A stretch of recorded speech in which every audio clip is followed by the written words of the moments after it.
We are at the Tedx Talks of Exeter. Now, this is the first time I think it's happened, and it's very exciting for us locals, I live 20 miles from here, to be able to come to the University of Exeter and listen to these brilliant speakers, mostly talking about the environment, our relationships with the environment, our relationships with each other. And yeah, inspiring. I'm Rashid Maxwell, I'm a painter, and also I've just published a book which I happen to have with me. And I've got a nice story about living in Brazil, and I'm talking to a beautiful Brazilian, which was that we were trying to set up a sustainable farming community in the center of Brazil, in a place called the Cerrado, an area. Cerrado means closed off, and it was like semi-desert.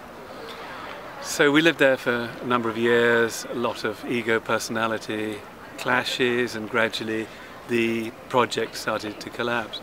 And for a long while, about a year, I was a sole caretaker of the property, and people used to come once a month and give me food. And I got incredibly thin and also very unhealthy from carubas, from the ticks, bicho de pé, you know, all that stuff. And at one stage I got terrible toothache, so I got the car to come down and pick me up, and that's like a 4-hour journey from the village. He took me into Brasilia, which is another 2 hours, and I had only some paintings. I had no money, of course. We'd been there 3 or 4 years without living without money. I needed to go to a dentist. I had a phone number from a friend, and I called her up, made an appointment, went to see her.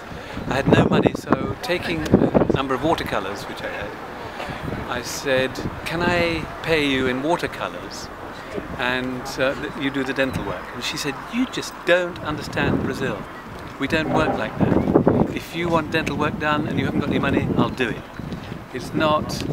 And for me, that was such an amazing eye-opener, that I've been brought up in a world where you give me this, I give you that. It's a trade, everything is a trade. There was just open-hearted generosity, and I love Brazil ever after for that story.